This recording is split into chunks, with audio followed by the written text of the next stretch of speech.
No, muchísimas gracias y quiero invitarlos a todos porque después de varios años voy a tener una exposición aquí en Guatemala el Ok, 10 de noviembre en el Museo Ixchel.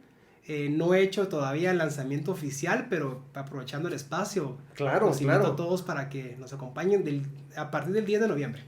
Ok, Es la inauguración hasta el 24 de noviembre, si no estoy mal, ok, en el el Museo museo, Excel. en el Museo Ixchel.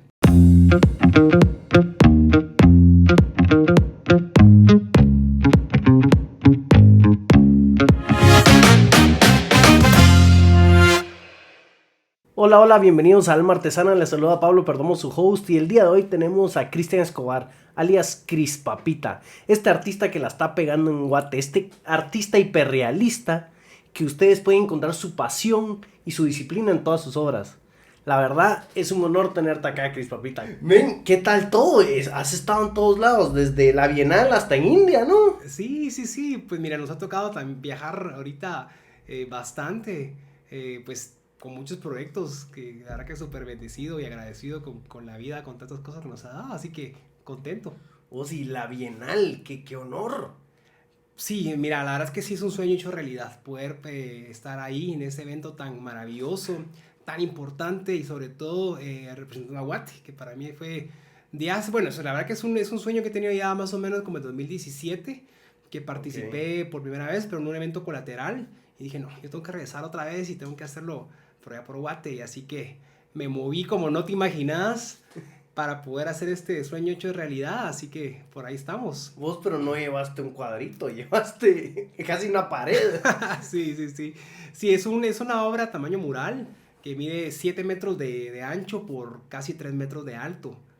Es una obra que me Qué llevó, locura. wow, casi 10 meses poder realizarla. Bueno, un año en realidad, porque entre el proceso creativo y empezar a pintarla fueron como un año aproximadamente. ¿Y qué buscabas vos? ¿Qué dice la obra? Yo sé que se llama inclusión. Ujú. Al verla, pues, o sea, ves mucho, ves este juego de símbolos, diferentes tipos de personas, diferentes fases de las personas en diferentes fases de la vida. Ujú. Es, es, no es abrumador porque, pues, lo puedes digerir, sin embargo, es muy rico, es bastante. Muchas gracias. Pues sí, justamente yo quería representar lo que a mi punto de vista es Guatemala. Para mí Guatemala es como una marea que se mueve todo el tiempo está en constante movimiento y quería representar la sociedad de esa forma, con un pasado, ¿verdad? Un presente y un futuro, pero si puedes ver en la obra, el eje principal es la familia. Yo quería representar que en el presente, en el estar conectados con el ahora, es el amor, es el estar en familia, porque ese es el pilar más importante para que la sociedad realmente avance. Entonces yo quería hacer justamente eso, una obra muy rica en diversidad, no solamente racial, sino que cultural, ¿verdad? Porque Guatemala su mayor fortaleza es eso, es justamente que somos distintos todos. Ujú, Y ujú. esa diversidad hace que si nos unimos y trabajamos en equipo, wow, somos una potencia mundial, ¿verdad? Entonces eso es justamente lo que quería representar y no podía ser un cuadro pequeño, quería que fuera realmente enorme, ¿verdad? Que si Guatemala iba a que sonara en grande. Viviste un tiempo en Brasil, ¿o no? Porque Brasil es eso, ¿no? Brasil es un melting pot impresionante de culturas, religiones, asiáticos, europeos, latinos, indígenas, taínos. Totalmente, totalmente. Mira, mejor no lo pude ser escrito. Guatemala es, yo lo veo siempre como un mini Brasil, porque ellos tienen su diversidad, es muy rica, y eso es lo que hacen que sean tan grandes. No solo como a nivel territorial, sino que son tan grandes porque son muy diversos. Igual nos pasa con Guate. Es nuestra mayor cualidad, es eso, ser distintos. Y eso es lo que quería representar. Y surgió algo muy interesante porque no, una cosa era poder participar, poder pintar, y otra cosa era ir. ¿Verdad? Entonces se creó una inclusión hasta en el sentido de buscar a los patrocinadores, porque todo esto fue picar piedra, pues, ¿verdad? Era mi sueño, mi proyecto y yo con mi esposa, que me ha apoyado desde siempre, agarrar los ahorros familiares y poder invertir en esto. Y muchas empresas distintas de la parte empresarial privada de Guatemala, que a veces no tienen también nada que ver con el arte, se unieron para poder llevar este proceso a cabo. Entonces se creó también una unión, ¿verdad?, empresarial para poder apoyar un evento artístico internacional. Entonces ha habido mucha hermandad, ha habido Ujú. mucho apoyo.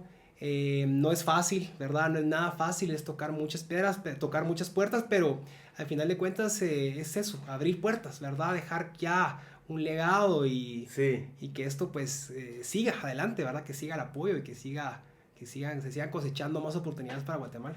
Pero qué yuca, qué difícil, qué complejo ir a pedir estos patrocinios.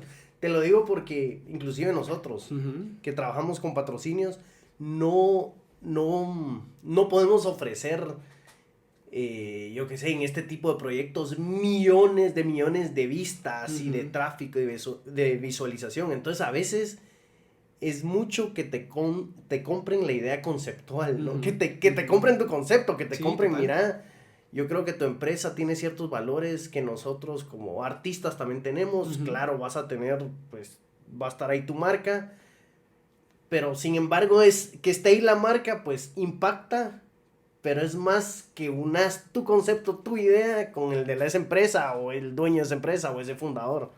Y dijiste algo muy importante que es unir valores.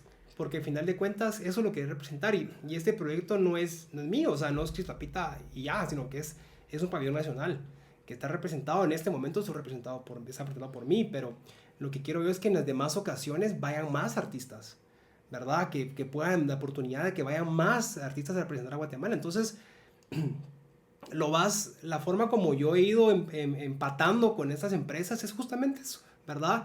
Sus valores son valores que apoyan a Guatemala. Bueno, entonces estamos haciendo un proyecto que es para apoyar también a Guate, ¿verdad? Entonces es ahí donde hemos buscado esa parte que sí es tan conceptual que a veces no lo puedes como, pues no tal vez contabilizar o concretar en algo Sí. físico, ¿verdad? Pero es eso, es tocar el corazón y decir, bueno, al final de cuentas es por todos, pues todos somos Guatemala y si todos podemos ayudar entre todos, pues vamos a salir adelante.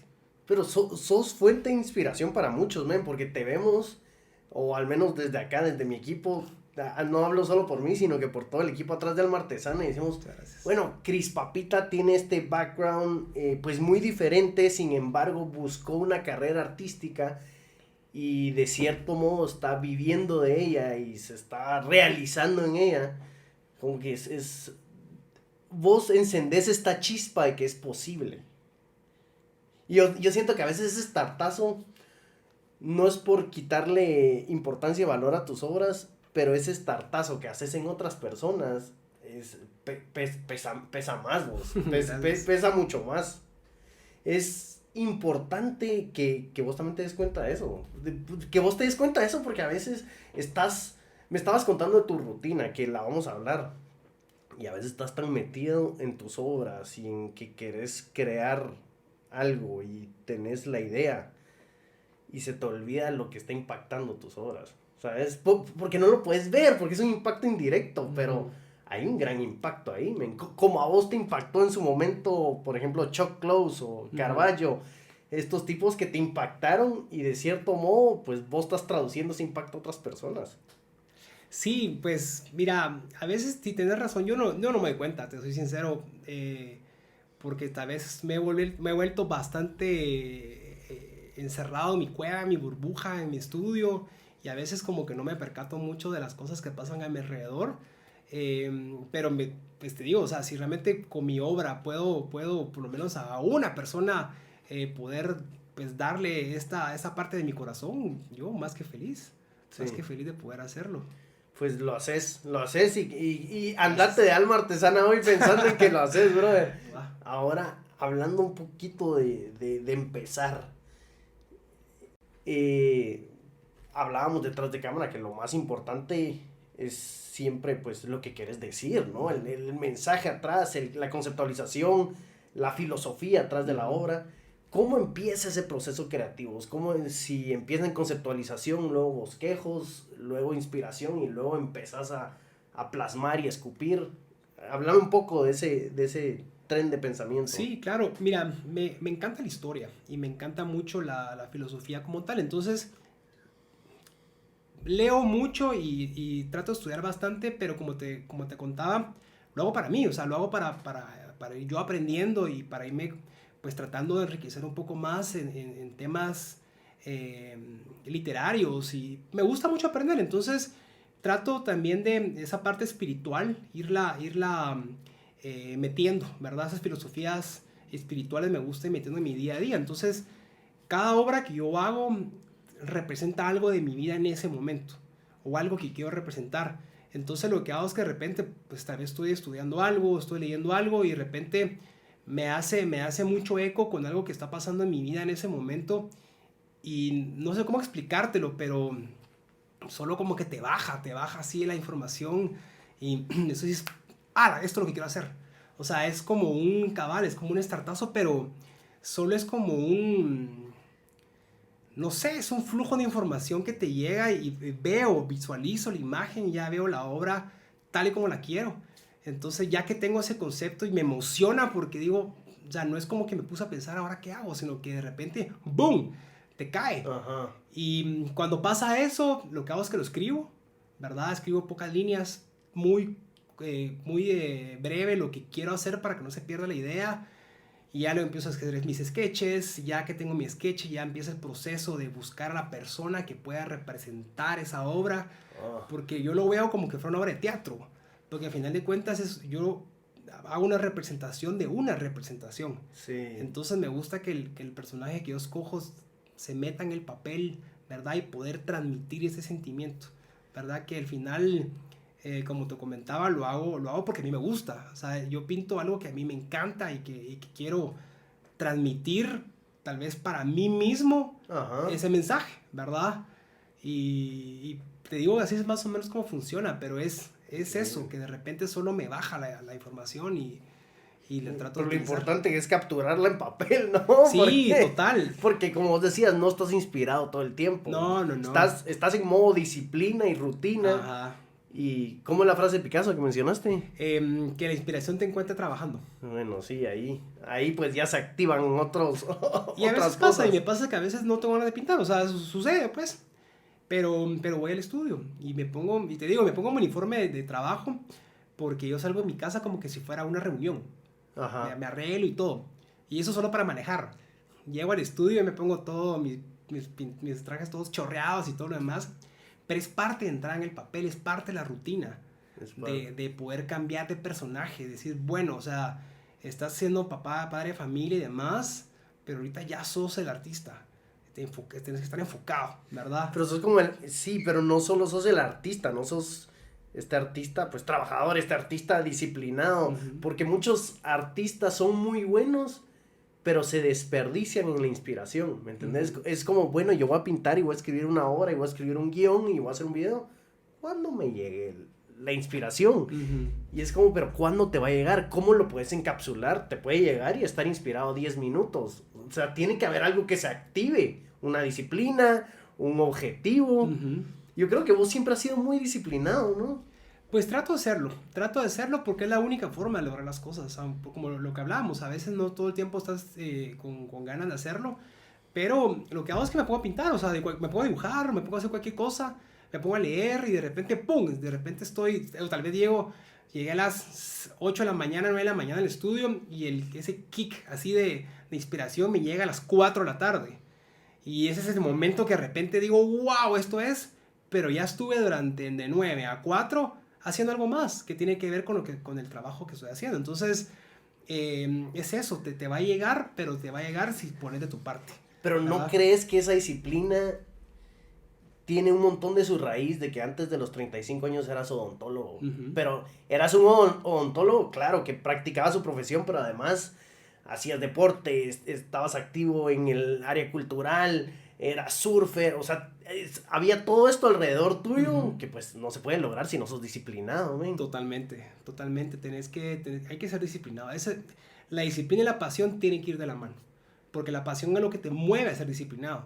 Y la disciplina es lo que hace que la pasión realmente se lleve a cabo. Entonces, van de la mano, no puedes separarlas. Yo creo que por lo menos a mí me ha funcionado, Sí, yeah. ¿verdad? Y como te contaba antes, en el colegio, desde el colegio hacía triatlón. Entonces yo salía a correr en los 90, pues no había, bueno, sí había Discman, pero yo me acuerdo que yo grababa mis clases del colegio para estudiar en cassettes. Me grababa a mí mismo y salía a correr a las 4 de la mañana para aprenderme lo que tenía que estudiar. Entonces Qué yo creo locura, que... vos. Y luego me tocaba nadar otra vez en la tarde. Es parte de ir trabajando en ello, pues, ¿verdad? Sí. Te tiene que ir llegando, pero tienes que ser disciplinado, sin duda. Men, y atrás de cámara también me dijiste, pues mira, yo tuve la dicha De que me retiré a los 35 años. ¿A qué te referís con eso? ¿Te retiraste de qué? Me retiré del trabajo convencional, tal vez te lo podría decir de esa forma. Y digo, sí, me retiré a los 35 porque hasta mis propios papás me decían como, ¿cómo así? O sea, estudiaste tantos años y te dedicaste tanto a esto. Te digo, fueron, ¿qué? 7, 8 años de la carrera. Luego fue una maestría de 3 años. Luego di clases en la universidad de la Marroquín durante 5 años de anatomía humana. Tuve durante 10 años una revista científica de odontología, trabajé en 2 clínicas. Entonces estaba súper metido en el rollo.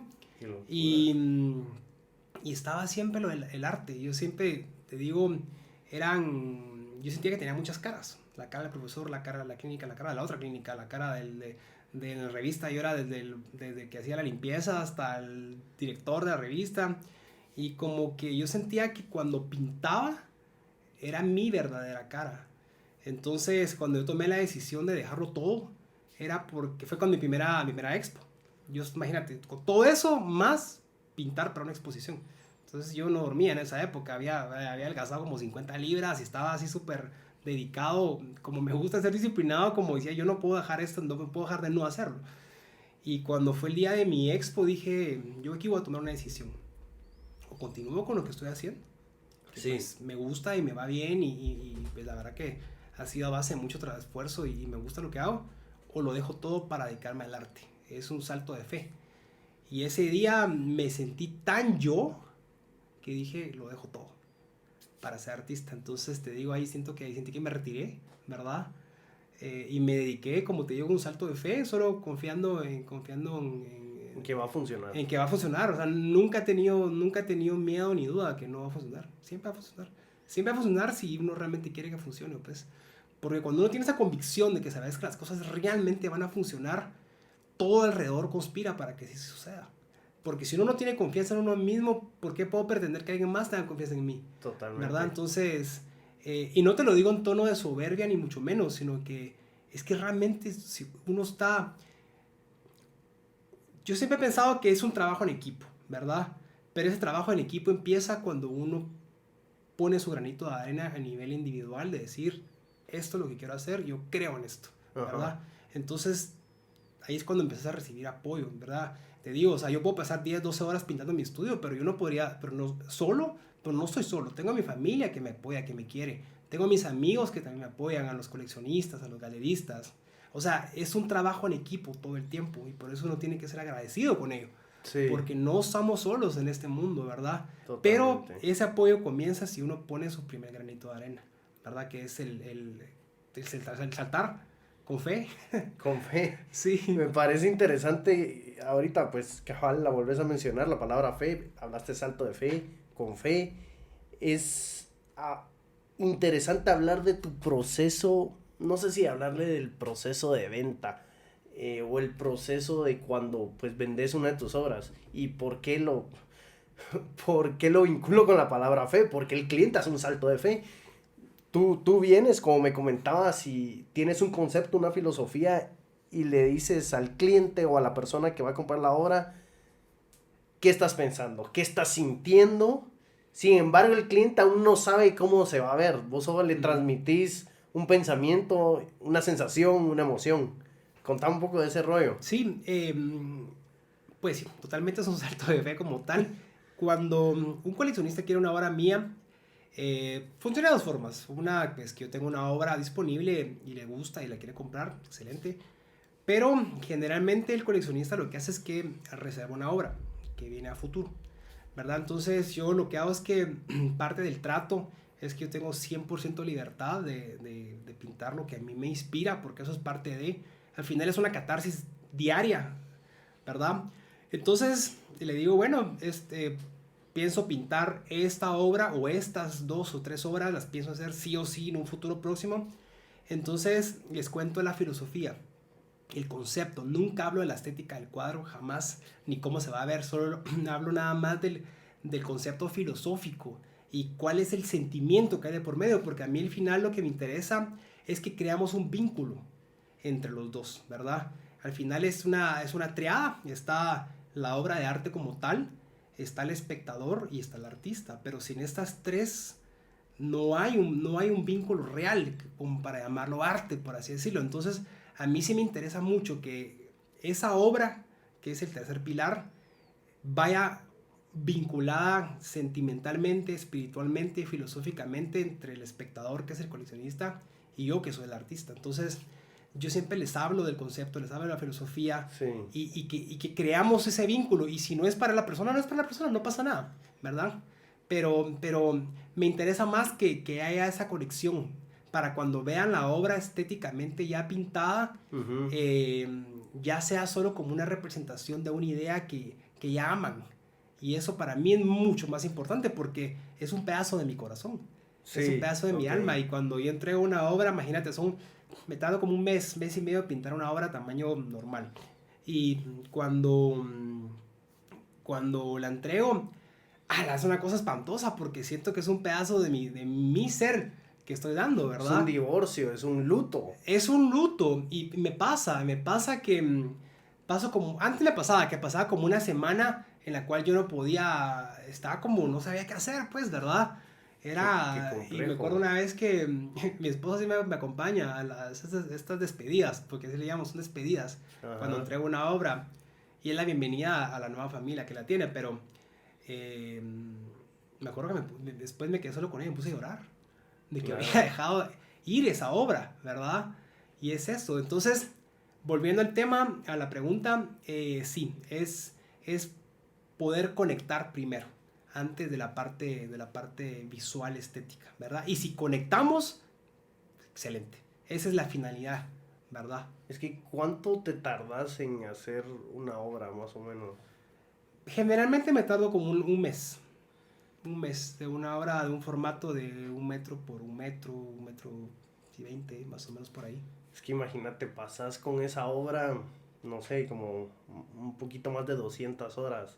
La tratas, la cuidas, Sí, le hablas, o no sé, tenés una relación con esa obra porque se vuelve como tu colega de trabajo sí, durante un totalmente. mes, ¿no? Y Ujú. después como que, bueno, Es gracias. tu psicóloga, es tu musa, es tu todo, pues, ¿verdad?